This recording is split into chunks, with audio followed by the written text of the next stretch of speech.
하나님께서 인간에게 줄 수 있는 선물 가운데서 가장 귀한 것은 성령입니다. 성령님을 언급할 때 성령 하나님이시지만은 성령의 역사를 언급할 때도 우리가 성령이라고 부릅니다. 하나님께서는 우리에게 성령을 주시는 것 이외에 더 좋은 것을 주실 수가 없습니다.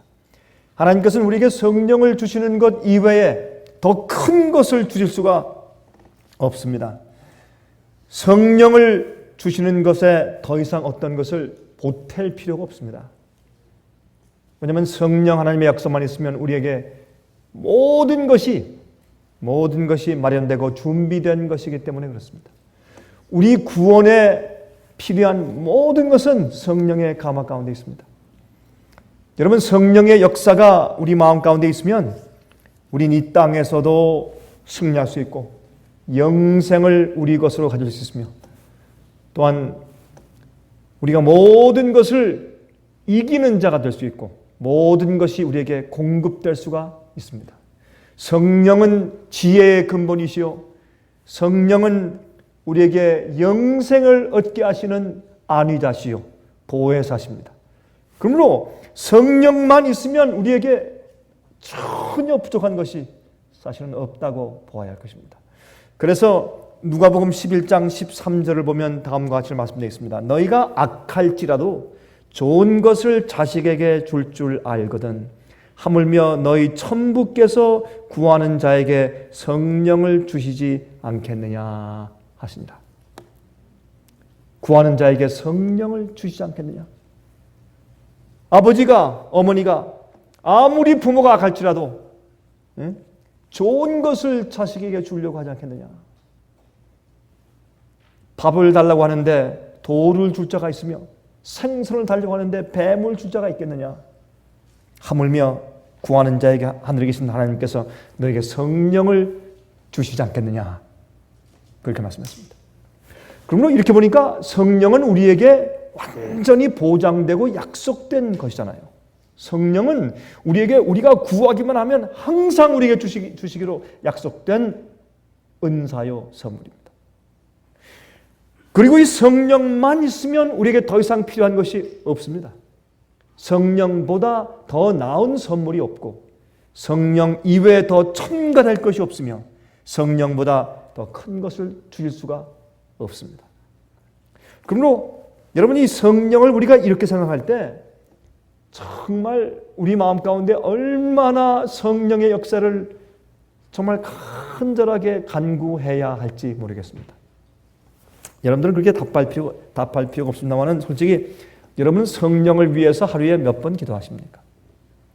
정말 성령을 달라고 성령의 감동 하에 있게 해달라고 여러분 하루에 몇 번 기도하십니까? 아니 좀 질문을 바꿉시다. 몇 번 기도합니까? 라는 말을 하지 말고 얼마 동안이나 간절한 마음을 가지십니까? 예를 들어서 하루에 한 10초? 30초? 아니면 내 마음 가운데 내게 성령을 주시면 좋겠다. 주여 내게 성령을 주십시오. 나를 성령의 감동 안에 두십시오. 그런 간절한 소원을 가지고 주 앞에 꼭 말을 하지 않아도 그런 소원으로 아뢰는 그런 심령을 가지고 사는 것이 하루에 얼마입니까? 1분? 여러분 제가 너무 짜죠? 예? 5분? 10분? 1시간? 5시간? 우리가 왜 성령에 충만하지 못하는가 하면 여기를 말씀에 의지해서 우리가 성령을 구하지 않기 때문에 그렇습니다. 성령에 대한 간절한 심령이 없기 때문에 그러한 것입니다. 더 이상 다른 아무런 핑계가 없는 것을 압니다. 다시 읽읍시다. 너희가 악할지라도 좋은 것을 자식에게 줄 알거든 하물며 너희 천부께서 구하는 자에게 성령을 주시지 않겠느냐. 구하는 자에게. 성령을 받지 못하는 이유는 무엇이라고요? 구하지 않기 때문에. 왜 구하지 않습니까? 목마르지 않아요. 배고프지 않아요. 그런데 뭐하러 구해요? 원하지 않는데. 그래서 구하지 않는 것입니다. 그러므로 다시 강조하지만 성령 이외에 더 크고 더 좋은 선물이 없고 성령을 받으면 더 이상 우리에게 필요한 것은 없습니다. 자, 요한복음 3장 3절과 5절입니다. 요한복음 3장을 좀 펴서 보십니다. 요한복음 3장 3절과 5절에 있는 말씀을 좀 읽어보도록 하겠습니다. 예수께서 대답하여 가라사대 진실로 진실로 내게 이르노니 사람이 거듭나지 아니하면 하나님 나라를 볼 수 없느니라. 우리가 어떻게 거듭나는 것인가? 예수님께서 말씀하십니다. 예수께서 대답하시되 진실로 진실로 내게 이르노니 사람이 물과 성령으로 나지 아니하면 하나님 나라에 들어갈 수 없느니라. 성령으로 거듭나네요. 내가 거듭나지 아니하면 천국을 볼 수 없다. 처음에는 하늘을 이해할 수 없고 영적인 것을 이해할 수가 없다. 볼 수가 없다. 그러니까 이 나이 많은 사내들인 회원, 율법사, 학자 니고데모가 화가 났습니다. 아니 나를 어떻게 취급하고 내가 이렇게 귀한 걸음을 해서 목수의 아들 예수 당신에게 찾아왔는데 비록 밤이긴 하지만 어떻게 나한테 인사말도 건네지 않고 나에 대한 평판에 대해서 칭찬하는 말도 없이 어떻게 한마디로 이런 말을 할 수 있는가? 아니 내가 이 늙은 사람이 다시 내 어머니 뱃속에 들어가서 다시 나와야 되겠습니까? 무슨 말 하는 거예요? 예수께서 말씀하기를 다시 한번 분명히 지금 말씀하기를 내가 물과 성령으로 거듭나지 아니하면 결단코 천국에 들어갈 수가 없다. 여기 보니까 우리가 거듭나는 것은 성령으로 거듭나네요. 그래서 성령으로 우리가 거듭나는 경험을 성경에서는 성령의 인침이라고 부릅니다.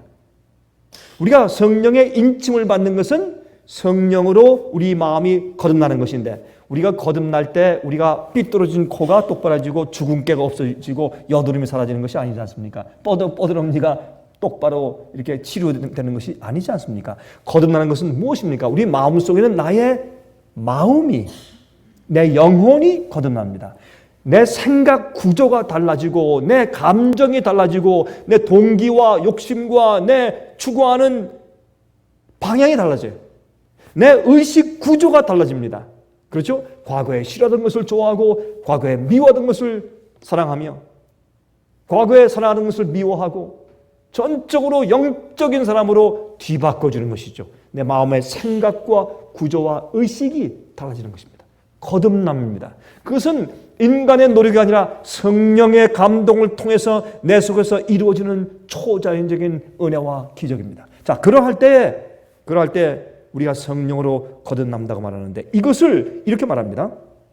에베소 1장 13절과 14절 보시면 이런 말씀이 있어요. 그 안에서 너희도 진리의 말씀 곧 너희의 구원의 복음을 듣고 그 안에서 또한 믿어 약속의 성령으로 인치심을 받았으니.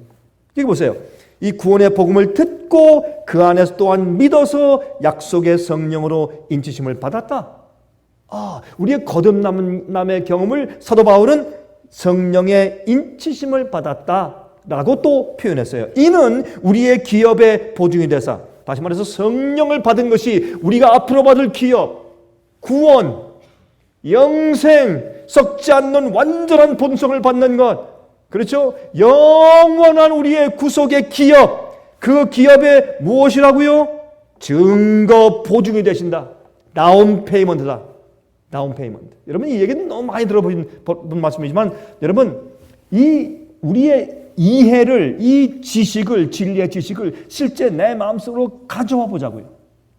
내가 이제는 하늘에 속한 자가 되었단 말입니다. 내가 하늘에 속한 자처럼 생각하고 하늘에 속한 자처럼 느끼고 하늘에 속한 자처럼 내 생활의 방향이 바뀌었단 말입니다. 내가 사는 목적이 달라지고 내 사는 의미가 달라지고 가치관이 달라졌습니다. 그것이 내가 이미 영원한 하늘의 시민이 되어서 살 것이라는 내 마음속에는 보증이요 다운 페이먼트입니다. 그렇죠? 보증이다. 그 얻으신 것을 구속하시고 그의 영광을 찬미하게 하려 하심이니라. 여러분 자 보세요. 열매가 맺혔다 라고 하는 것은 시간이 걸렸다 그런 뜻 아닙니까? 그렇죠? 열매가 맺혔다라고 하는 것은 시간이 어느 과정이 지나갔다 그런 뜻입니다. 우리가 거듭날 때는 내 속에 심어진 주님의 생명의 말씀 씨앗이 그것이 다시 태어나는 것입니다. 다시 germinate, 그렇죠? 새싹이 돋우는 것입니다. 그렇게 되었을 때 하나님께서 우리 마음속에 어떻게 해요? 새로운 생명과 하늘의 기업을 보증으로 우리에게 안겨주신 것이죠. 나는 하늘 시민이 된 것입니다. 은혜 왕국에 들어갔습니다. 그러면 그 다음부터 어떻게 해요? 그 얻으신 것을 구속하시고 어떻게 매일매일 내가 죄와 세상에 속했던 습관과 또한 마귀와 새 속에서부터 우리를 매일매일 구속해 내셔서 나중에는 그의 하나님의 영광을 찬미하게 하시기까지 우리를 성장케 하시고 거룩하게 인도하신단 말입니다. 그래서 우리는 거듭나서 회개하고 거듭나서 죄를 용서받고 예수님께 나가서 영원한 구속의 보증 성령을 받은 때부터 무엇이 우리가 하나님의 영광을 찬미할 때까지 영원한 본향에 갈 때까지 우리는 계속적으로 주님 안에서 열매 맺으며 성장케 되는 것입니다. 그러므로 이것을 성령의 인침이라고 하는데 그 인침은 어떻게 해요? 우리의 거듭남의 경험과 그렇죠? 내 의식거저와 생각과 내 방향이 바뀌어진 그 거듭남과 회개의 새로 태어남의 경험을 그 성령의 인치십니다. 그랬고 그 다음부터 계속 성장해서 나중에 하나님의 영광을 찬미하게까지 우리를 매일 구속하시고 이끌어 가시는 모든 전 과정을 뭐라고 합니까? 성령의 인치심이라고 성경은 부르는 것입니다. 그것을 우리가 또 다른 말하면 우리가 성령을 또 성경에서는 어떻게 뭘로 표시했습니까? 농사법으로 표시했습니다. 그렇죠? 씨 뿌리는 거, 자라는 거, 특별히 비로 표시했는데 성령은 비인데 어떻게? 이른 비와 늦은 비로 표현했죠. 이른 비는 새싹이 날 때 성장하는 전체 과정에서 이른 비의 경험이 필요합니다. 이번에 제가 그 샌호세에서 집회한 다음에 그 다음에 이제 시애틀로 가서 제가 시애틀에서 우리 미국 형제들과 함께 저 어떤 며칠 동안 집회를 하고 왔습니다. 근데 거기에 있는 분들은 진리를 사모하는 분들이기 때문에 그쪽 오레곤, 아이다호, 워싱턴주 뭐 이런 주에 있는 사람들이 이제 모여왔어요. 그래서 말씀을 전하는데 질문하는데 참 성서적으로 답변을 참 잘해요. 왜요? 거듭난 사람들이 뭐 있습니까? 말씀을 아는 사람들이 뭐 있습니까? 그래서 물었어요. 자, 이른 비는 우리 성품을 온전케 해주기 위해서 내리는 것이다. O냐 X냐? 전 미국 사람들한테 봤어요. True and false 그럽니다. OX 그럽니다. OX는 한국 사람들이 쓰는 방법이에요. 그렇죠? 근데 영어로 true, false 하면 T하고 F자 쓰면요. 어떤데 이거 잘못 쓰면요. T자인지 F자인지 잘 몰라요. 그래서 OX 하면 훨씬 좋아요. 이 시험 칠 때. 그래서 우리 한국 기업법이 훨씬 낫습니다. 시험 칠 때. 그래서 true and false 그리고 OX. 처음엔 OX가 뭔지 몰라서 사람들이 그래요. O냐 X냐. 여러분 이른 비는 우리의 품성의 온전함의 경험까지 인도하는 것을 말한다. O입니까? X입니까? O입니다. 그렇죠? 이른 비 성령은 우리가 열매 맺을 때까지 전 과정에 내려야 할 성령의 은사를 말합니다. 늦은 비는 무슨 말합니까? 그 다음에 우리를 인치고 나서 우리 그 알곡들에게 그 추수꾼들에게 능력을 주어서 복음 사업을 끝내고 추수 사업을 끝내게 하기 위해서 내리는 성령의 능력을 우리가 늦은 비 성령이라고 그렇게 성령에서 부르는 것입니다. 그러므로 이 성령의 인침을 받아야 할 텐데 여러분 이 가운데 거듭나지 않은 사람도 있습니까? 뭐 청년들이고 어린들이고 거듭나지 않은 분이 여러분 혹시 완전히 주 앞에서 굴복하고 거듭나지 않은 분이 있습니까? 여러분 큰일 납니다. 그건. 여러분 예수 믿는 거 같습니까? 예수 믿는 건 아닙니다.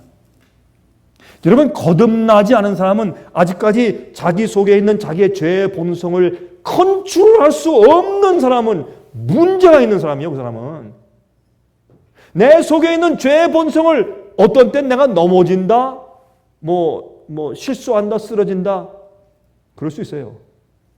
그러나 나는 어떤 때는 계속적으로 습관적으로 내 속에 있는 죄의 습관과 내 속에 있는 죄의 본성을 내가 주님의 은혜로, 성령의 은혜로 컨트롤할 수 없다. 여러분은 거듭난 자가 아닙니다. 거듭난 경험이 과거에 있었다고 할지라도 여러분 그 거듭남의 경험을 잃어버린 사람들입니다. 우리가 분명하십시다. 아주 깨끗하게 해야 돼요. 분명하게. 여러분 성령 안에서 거듭난 사람이면 맨날 말이지 옛날로 돌아갔다가 또 지금으로 돌아갔다가 왔다 갔다 시소 게임하고 요요 게임하고 이게 거듭난 것이 아닙니다. 많은 그리스도인들은 예수를 믿으면 그저 자기 거듭난 줄 알아요. 아닙니다. 성령의 증거를 받은 자는 계속 이름 비에 그 성령의 비를 촉촉히 받아야 돼요. 이번에 제가 시애틀에 가서 집회를 하는데 정말 이 시코야 그 나무 있잖아요. 사람들이 막 이런 큰 나무 수백 년 된 그런 나무들이 막 총총 있는 그런 이제 캠프 장소에서 집회를 하는데 참 경치는 좋아요. 예? 뭐 나무가 이렇게 크니까 또 거기에 좋은 호수도 있고 그렇긴 그런데 제가 있는 시간 5일이네. 5일 동안 내내 비가 오네요. 야, 전 지금 시애틀에서 사시는 분들 가운데 제 지금 말씀을 화면 통해서 보시는 분들도 계실 텐데, 야, 그거 어떻게 사는지 모르겠어요. 그냥 오는 게 아니라 하루 종일 아침부터 그냥 밤까지 부서부서 그것도 그냥 소낙비 아니고 부서부서 그러니까 우산을 쓸 수도 없고 안 쓸 수도 없고 나가서 조금만 걸으면 그저 이 양복이 촉촉히 다 젖어요. 촉촉하게 젖어요. 어떤 사람들은 그래요. 나는 이 비가 참 좋습니다. 근데 저는요 비가 참 좋고 보긴 좋은데 맞기는 아주 싫습니다. 저는 비 맞는 건 좀 싫습니다. 그러나 성령은 비입니다. 가랑비가 보슬비가 이렇게 보면 비가 안 내리는 것 같아.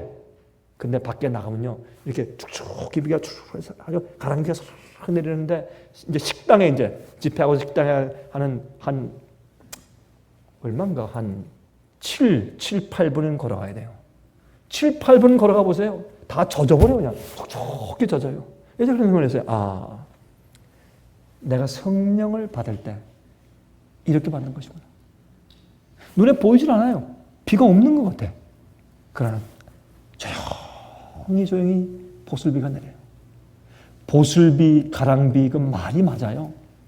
이 굵은 비가 아니라 눈에 보이지 않는 하늘하게 어떤 때는 미스트, 안개처럼 촉촉히 내려요.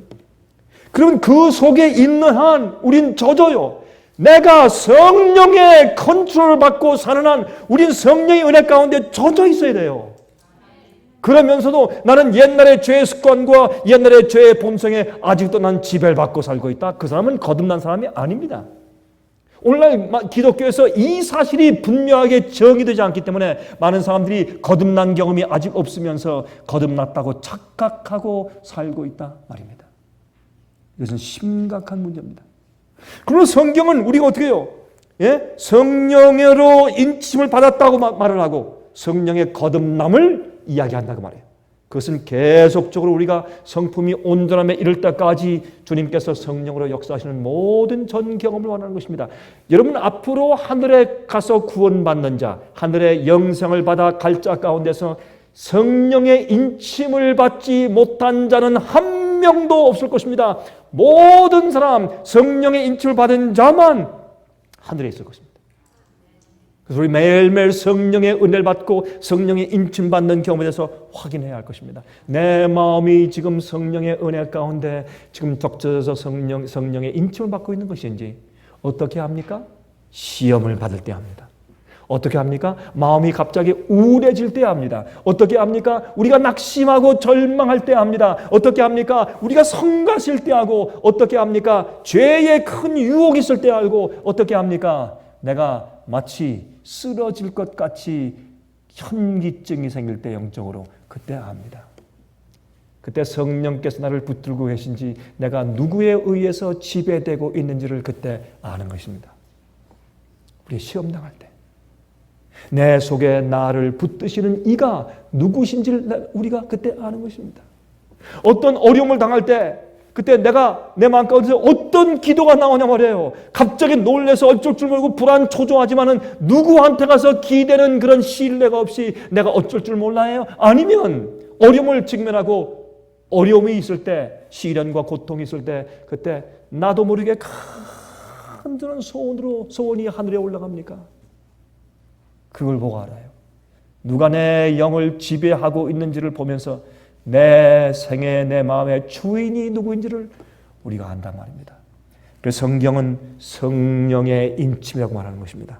그런데 한 가지 흥미있는 것이 있어요. 그런데 이 인침을 얘기할 때 그것은 구원받는 누구나 다 받아야 할 인침인데, 그것은 옛날에 창세기 때 살고 있는 사람이나 출애굽기 때 살고 있는 사람이나, 아니면 침례 요한 때 살던 사람이나, 아니면 루터 때 살던 사람이나, 우리 시대 사는 사람이나, 구원받는 모든 사람은 다 성령의 인침을 받아야 할 텐데, 그거 말고 마지막 시대에 살고 있는 사람들이 받아야 할 특별한 인이 있다고 성경이 말해요. 그것을 우리가 요한계시록 7장에서 봅니다. 다 보십시다. 요한계시록 7장입니다.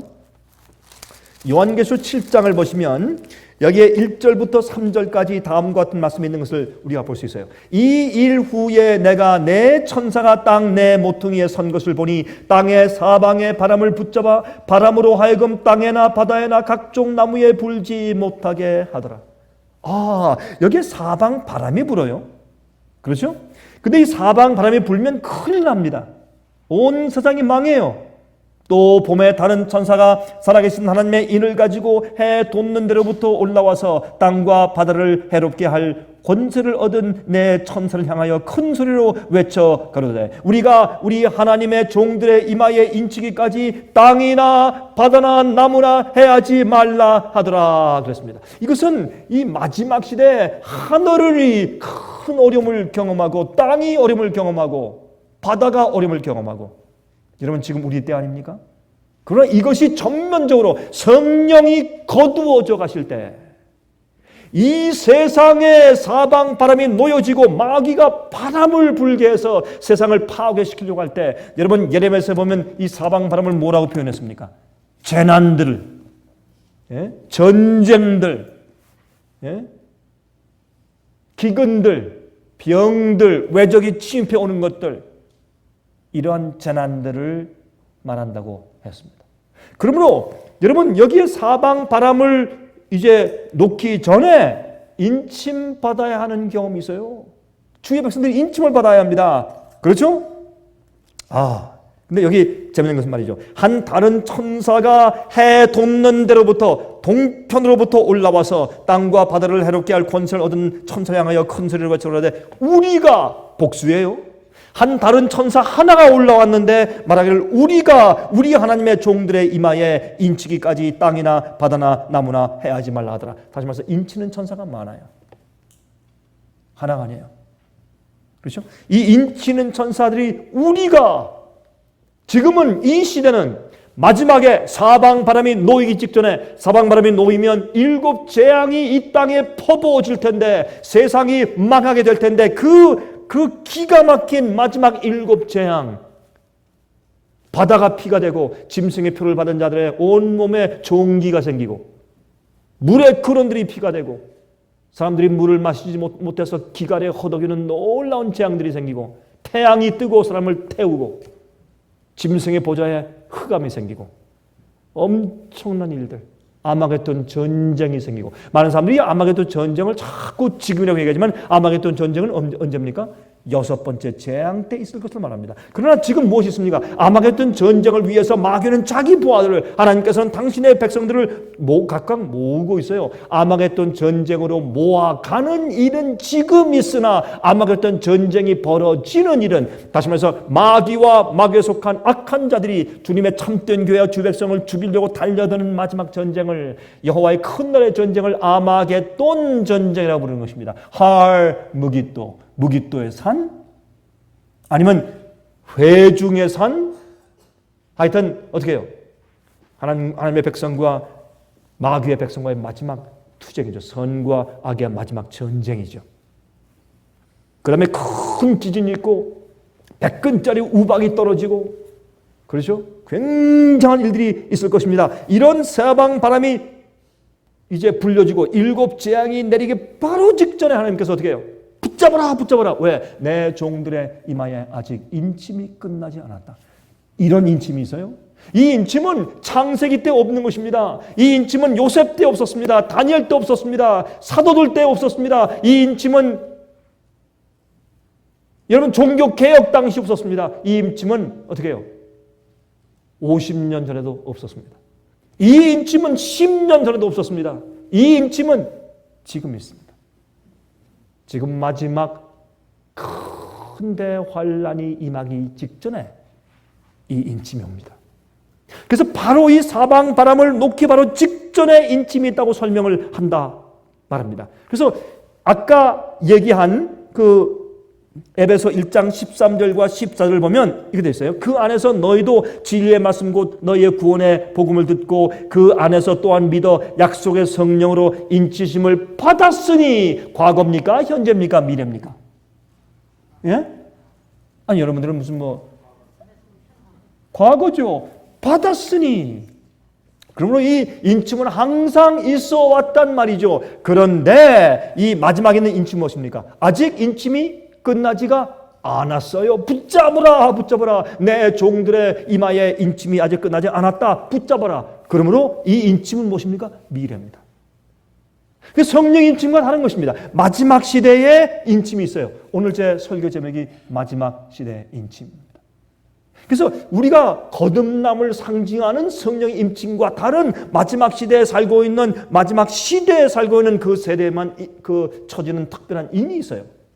이 인은 마지막 환란을 통과하기 위해서 주님께서 당신의 소유라고 인정하신 도장인이고 또한 그들을 보호하시는 하나님의 갑옷입니다. 그런데 여기 것은 말이죠. 왜 그러한지를 우리가 이해해야 됩니다. 왜 그러할까? 이 마지막 시대에 받는 살아계신 하나님의 인은 이 인은 또 살아계신 하나님의 인이라고 말했어요. 이 살아계신 하나님의 인은 큰 시험의 과정을 통과한 이후에 받게 되기 때문에 그렇습니다. 이 The Seal of the Living God, 살아계신 하나님의 인, 사방 바람이 놓여지기 직전에 우리가 반드시 받아야지만 환난을 통과하게 될 이 인은 말이죠. 이것은 마지막 시험을 통과하고 합격한 자들에게 처집니다.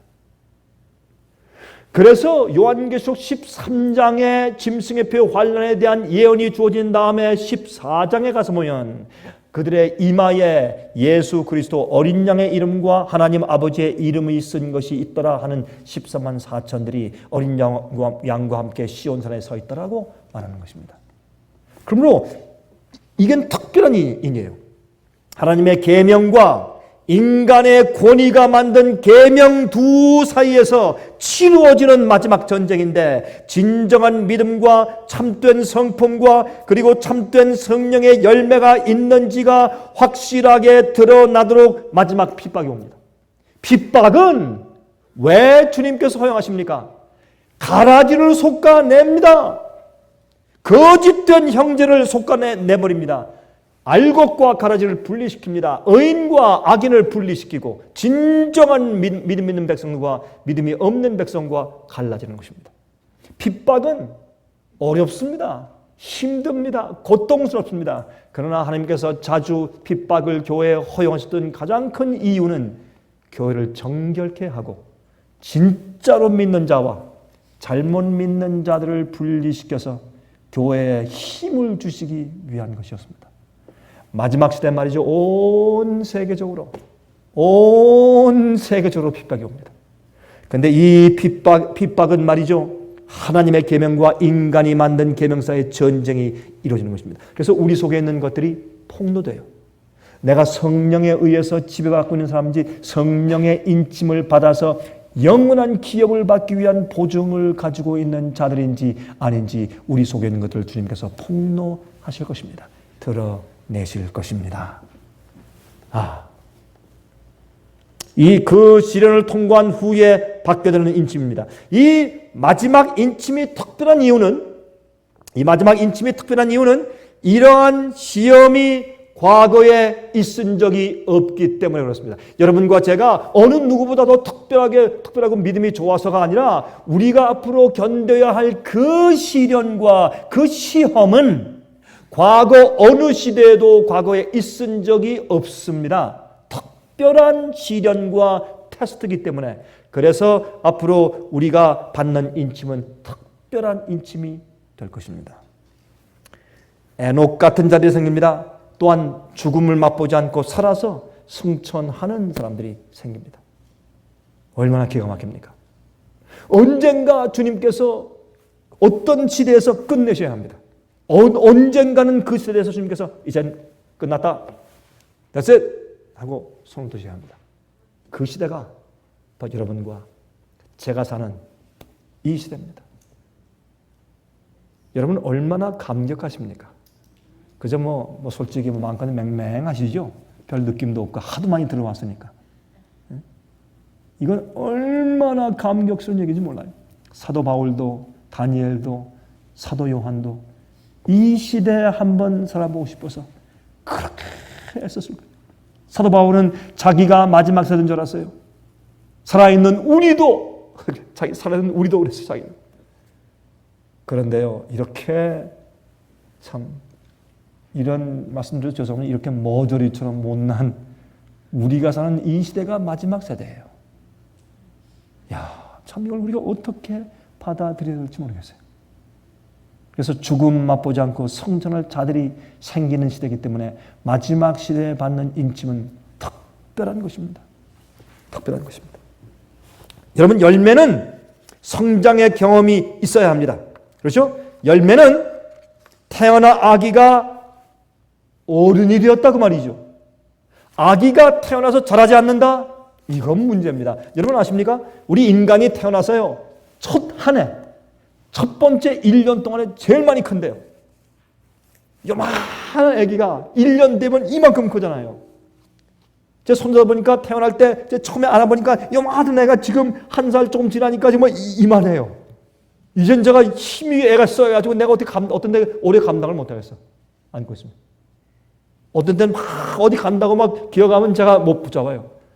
1년 동안에 이 아이가 키, 몸무게, 힘 얼마나 자랐냐 말이에요.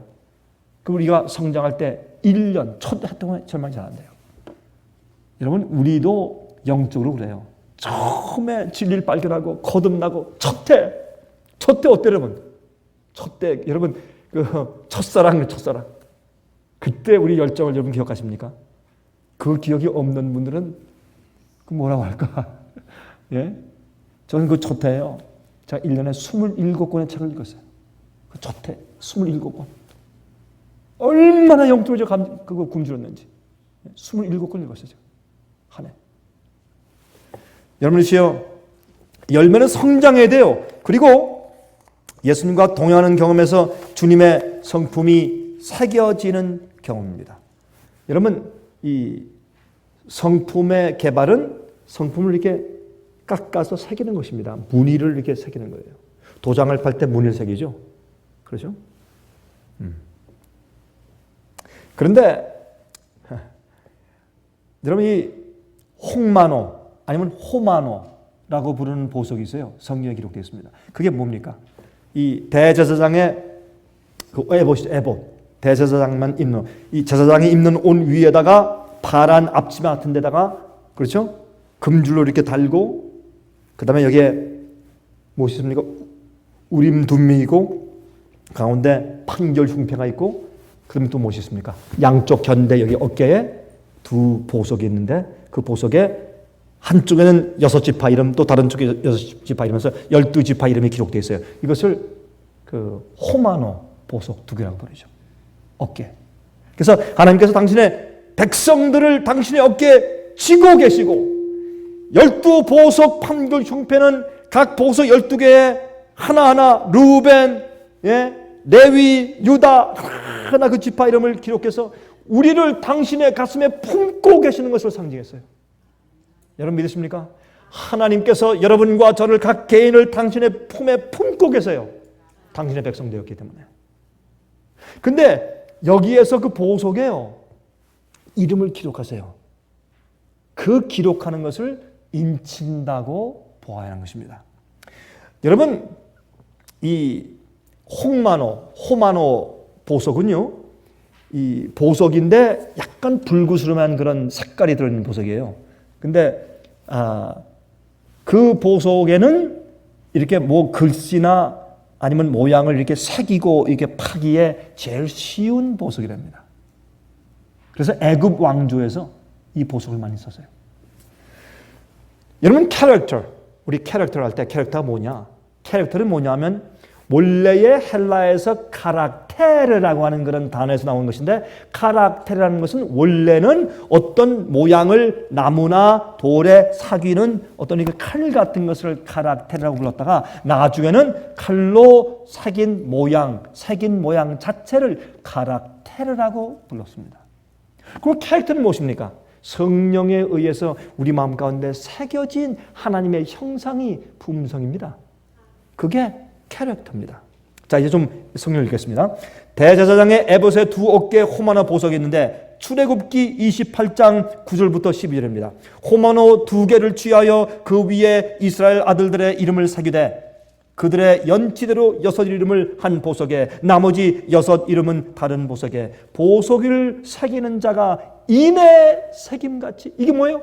인침이요. 그래서 인의 도장의 새김같이, 보석을 새기는 자가 인의 새김같이 너는 이스라엘 아들들의 이름을 그 두 보석에 새겨 금태에 물리고 그 두 보석을 에봇 두 견대에 붙여 이스라엘 아들들의 기념 보석을 삼되 아론이 여호와 앞에서 그들의 이름을 그 두 어깨에 메어서 기념이 되게 할지며. 예? 하나님께서 우리를 당신의 어깨에 메고 다니신다고. 우리가 성령으로 거듭나면, 성령 인침을 받으면, 우리가 영원한 기업의 보증을 가지고 있으면 우리는 하나님의 어깨 위에 있는 사람들이에요. 무슨 말입니까?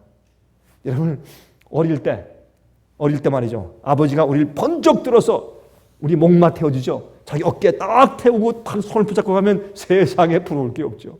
최고지. 아주 안전한 든든한 아버지의 어깨 위에 앉아 있어요. 여러분, 그것을 의미해요. 우리가 성령으로 거듭나면 우리는 하나님의 인친자요 소이기 때문에 하나님께서 절대로 우리를 버리시거나 우리를 넘어지게 하거나 아니면 쓰러지거나 마귀의 밥이 되게 하시지 않습니다. 그것은 보장이고 약속입니다. 그런데 우리는 자꾸 겁을 내. 아이고, 내가 뭐 어떻게 됐나, 뭐 하나님 어디 가셨나, 내가 버림받았나, 자꾸 그래요.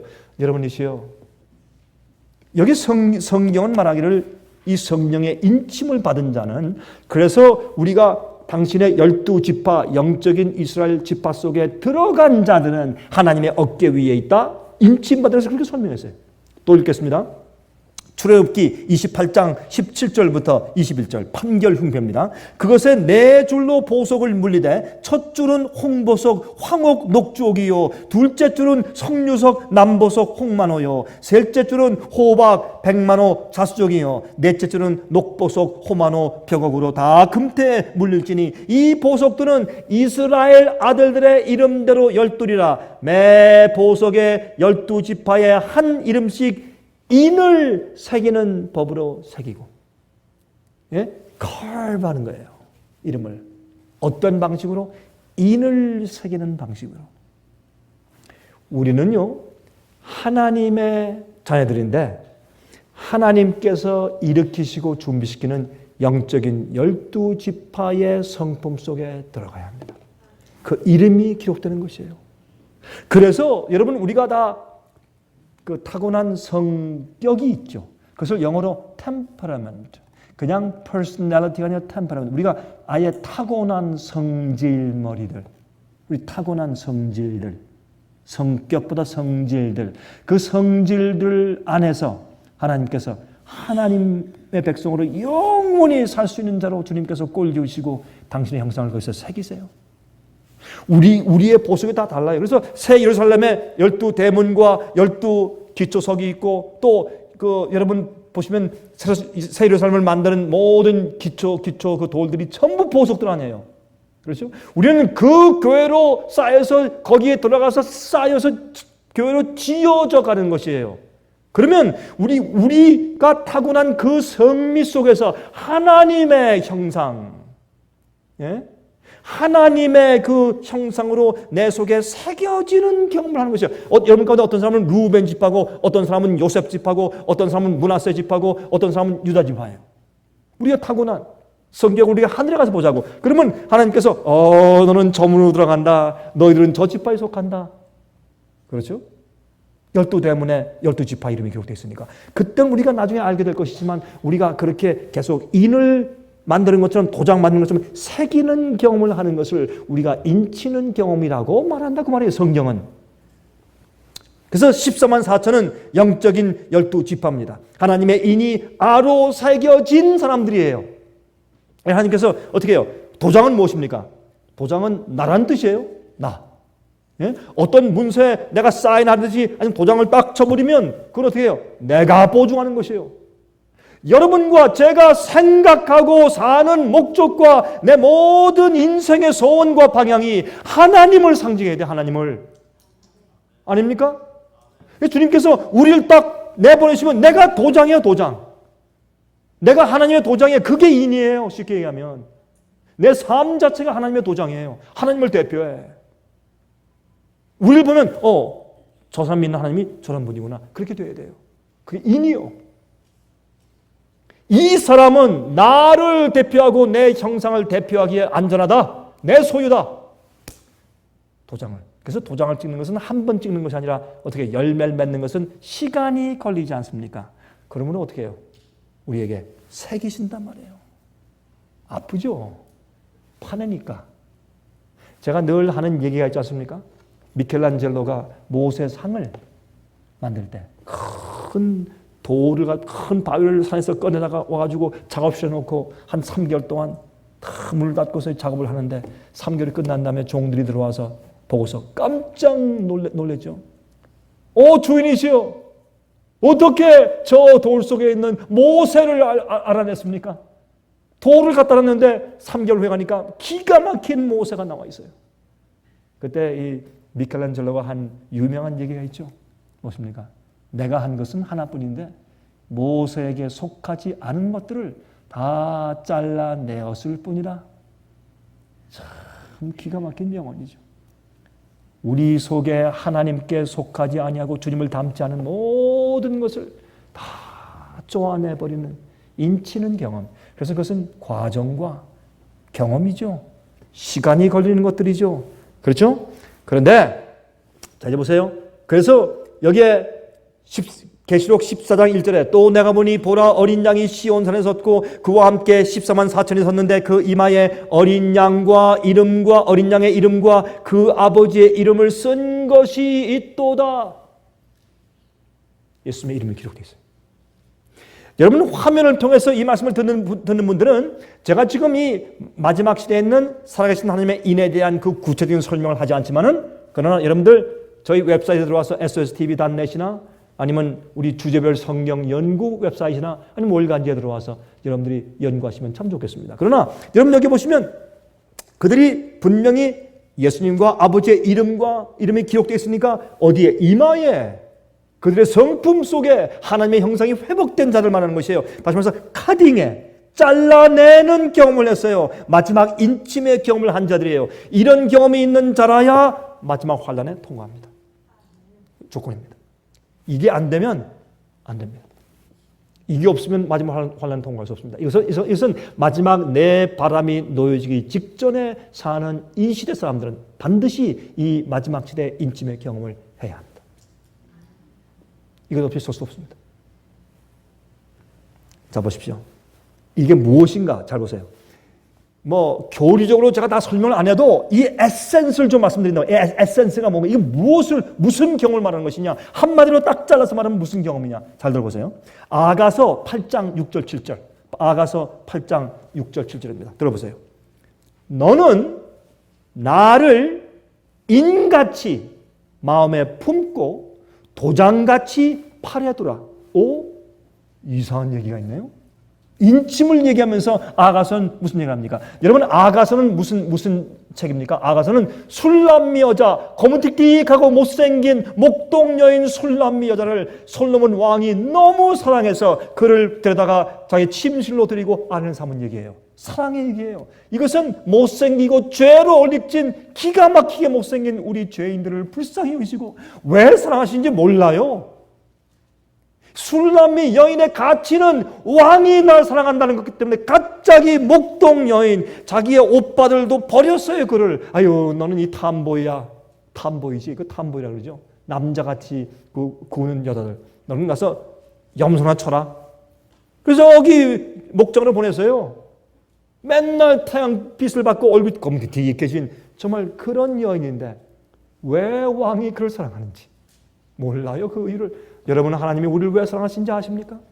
왜 하나님이 우리를 그렇게 사랑하시고 주님이 날 위해 십자가에서 팔을 벌리셨는지 여러분은 아십니까? 그 이유를? 예? 그 이유를 여러분은 아십니까?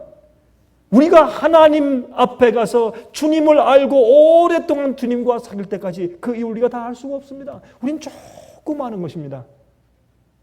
이 술람미 여인은 그 왕의 사랑 때문에 갑자기 진귀한 자가 돼요. 그 다음에 이 술람미 여인이 이 왕에 대한 처음에 믿지 않았다가 너무 큰 사랑이니까 나중에 왕을 사랑하는데 어떻게 사랑하는지 아십니까? 나중에 이 솔로몬이 그 아내에게 이렇게 말해요. 너는 신부야. 너는 나를 인처럼 도장처럼 마음에 품고 도장같이 팔에 두라.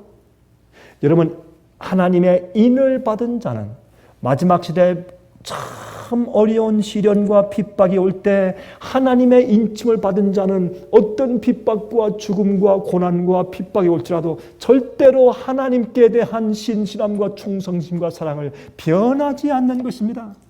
절대로 변치 않는 것입니다. 내가 죽어도 모든 것을 다 빼앗기고 사고 팔고 하게 하지 못하는 명령이 내려서 내가 아무것도 없이 굶주려 죽을지라도 절대로 하나님과 주님의 진리에 대해서 변치 않는 깊은 사랑을 도장처럼 품고 있는 자가 인침받은 자입니다.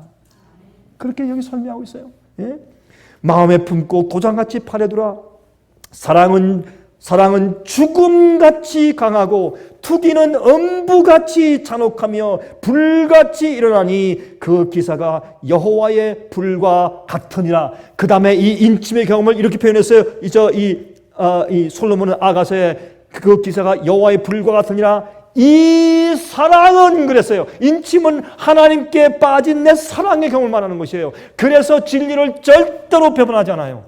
무슨 일이 있어도 칼이 오고 총이 오고 원자폭탄이 올지라도 절대로 눈 하나 깜짝하지 않냐고 하나님께 대한 내 충성심을 변치 않는 것이 인침받은 경험입니다. 그것이 예수께서 이 땅에 사실 때 예수님의 품성이었습니다. 하나님 아버지의 뜻과 약속과 아버지의 명령대로 살기 위해서 그는 십자가까지 가셨습니다. 그것은 사랑이었습니다. 변치 않는 사랑.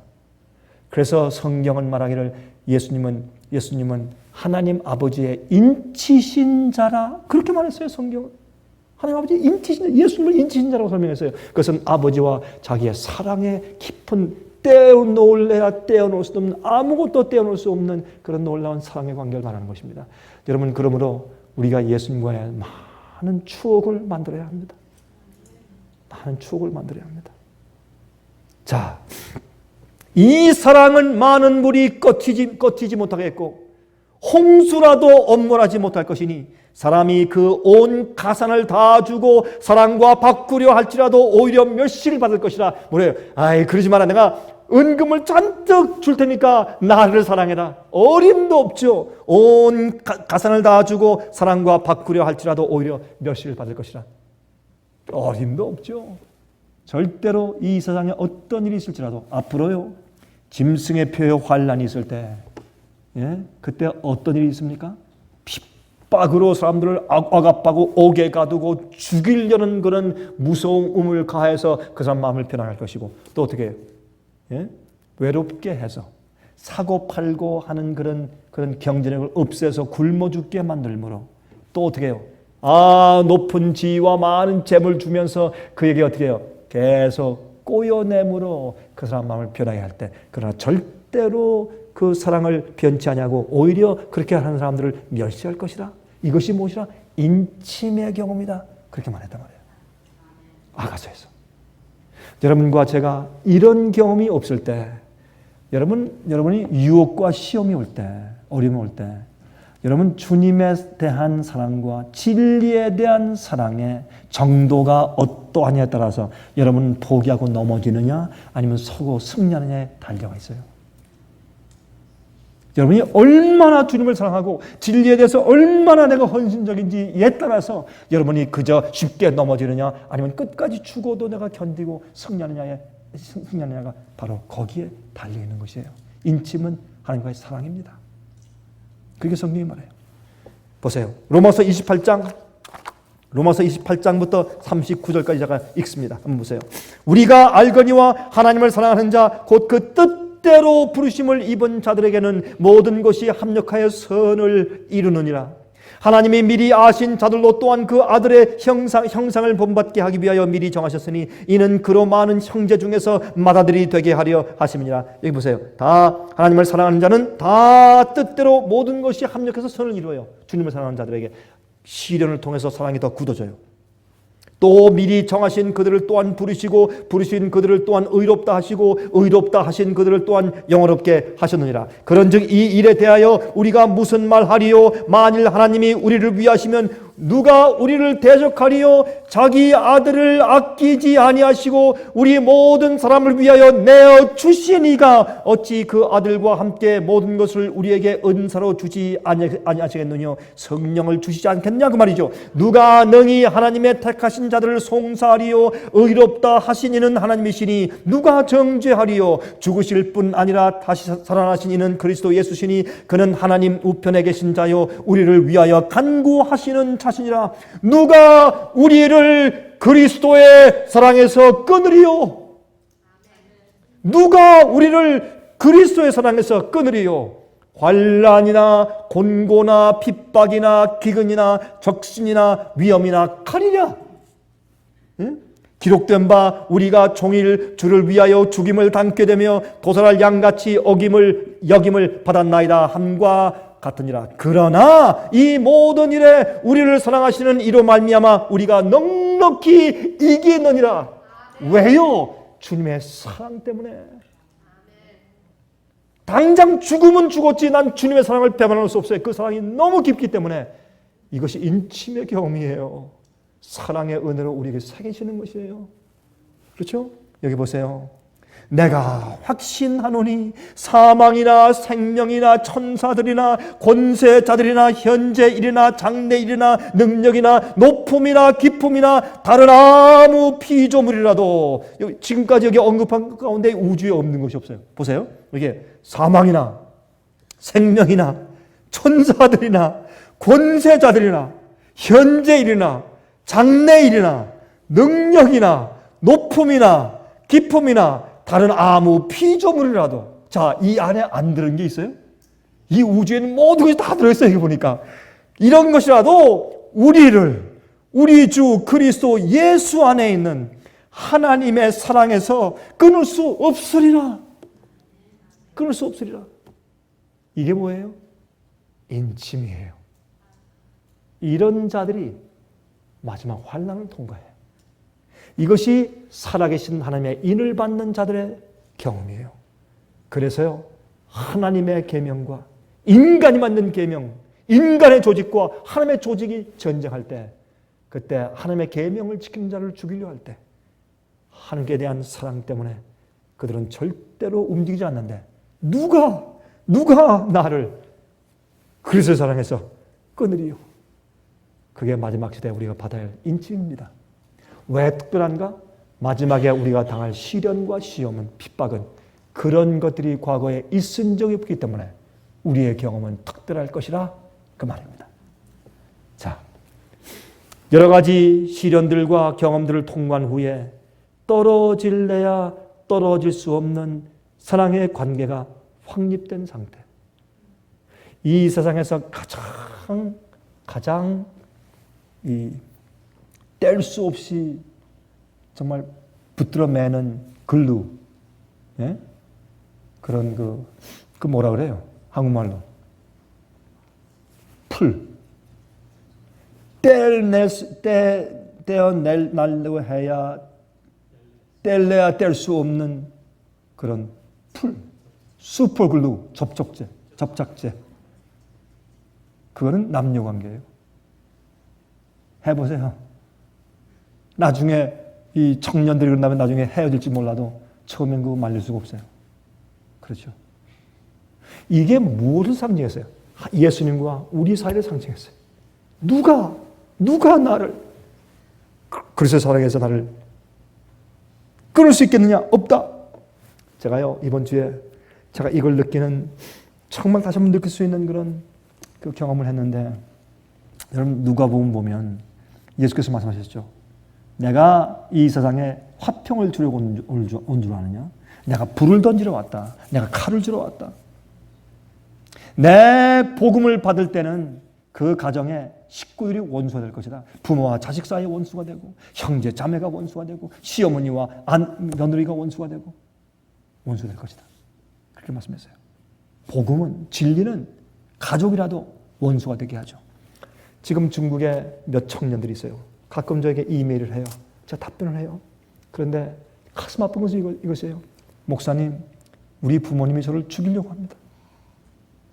내가 진리대로 살고, 내가 말씀대로 살고 주의 일을 하려고 하는데 자꾸 나를 어떤 학교 가고 저는 가서 뭐하고 그가 안 한다고 난 주의 일을 하고 난 말씀대로 살겠다고 하니까 내 부모가 나를 경찰에 고발하려고 합니다. 목사님 어떻게 하면 좋겠습니까? 날 도와주십시오. 내가 조언해 주십시오. 참 그런 답변을 하기가 참 어렵죠. 참 어려운 답변이에요. 목사님, 내 형제를 내 부모님이 나를 경찰에 고발한대요. 그게 현재 중국에 있는 우리 몇몇 청년들의 경험이에요. 여러분 그런 청년들이 뭐 한두 명이 아니겠죠. 요즘에 몇 명이 저와 지금 이메일을 하고 있어요. 엊그저께도 이메일을 했어요. 제가 또 물었어요. 아무개는 괜찮느냐? 아무개는 괜찮느냐? 아무개는 괜찮느냐? 저한테 목사님 아직 우리가 견디고 있습니다. 걱정하지 마십시오. 우리 견딥니다. 언제 나하고 좀 만나자. 만날 수 있습니다.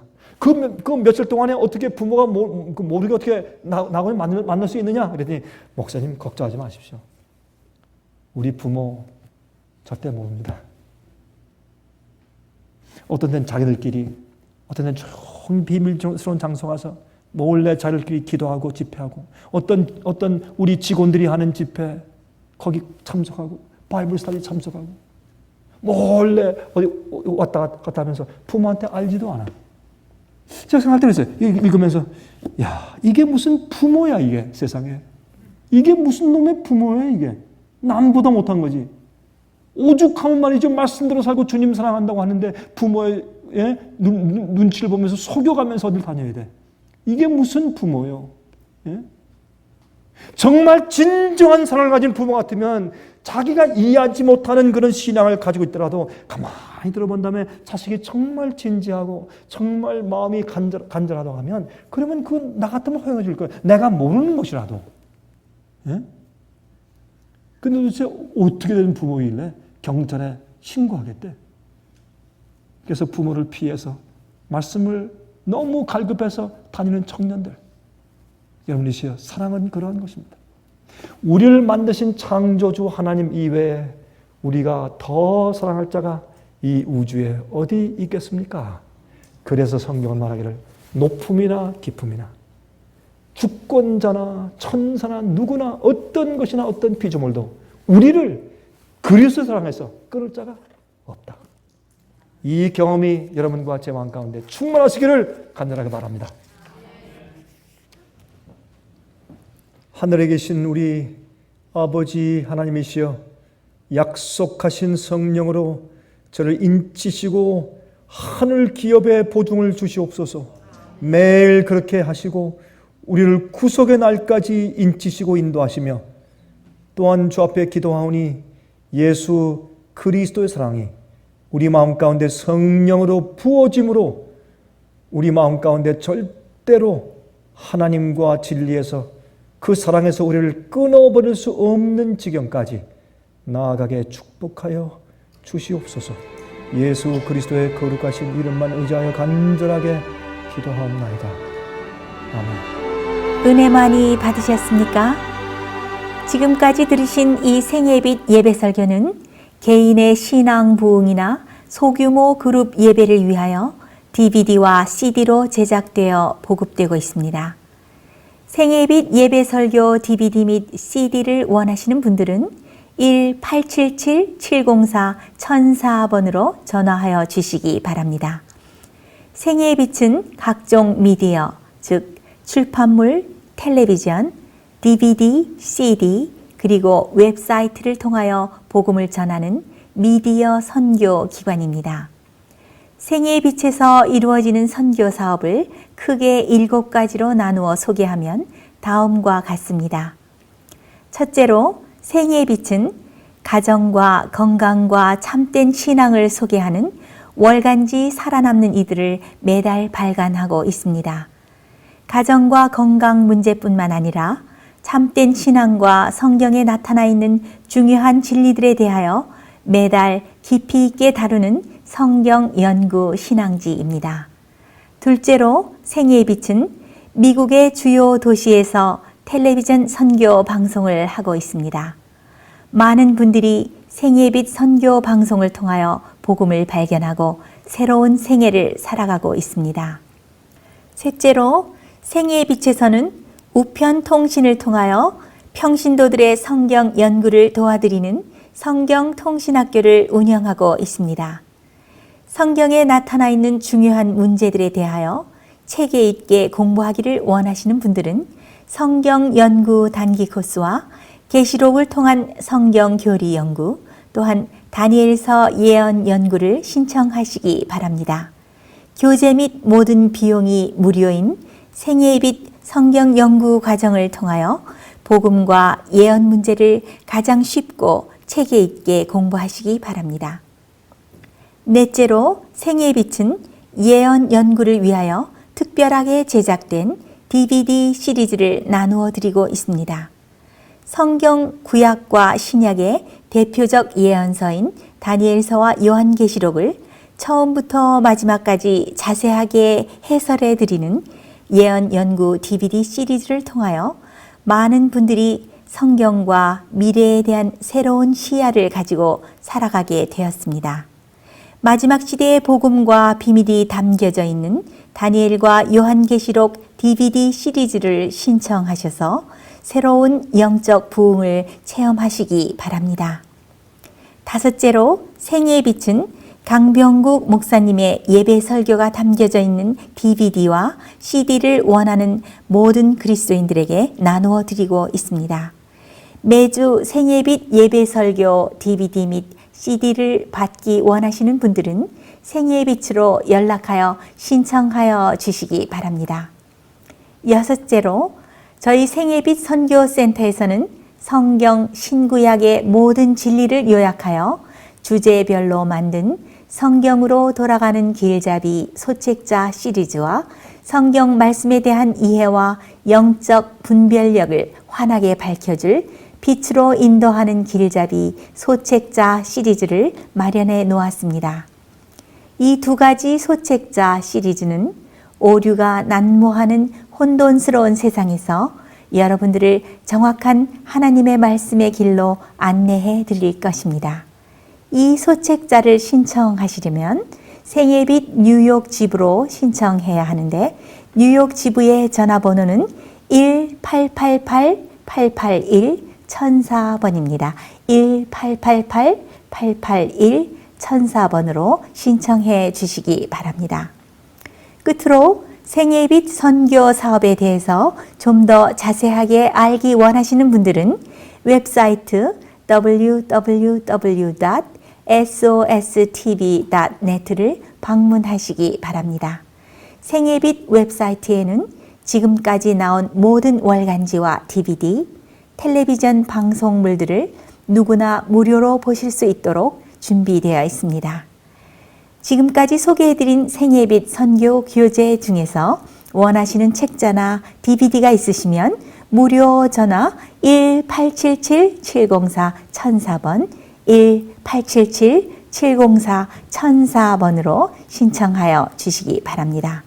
미국 동부 시간으로 월요일부터 금요일까지 9시에서 5시 사이에 전화해 주시면 감사하겠습니다. 그럼 다음 시간까지 안녕히 계십시오.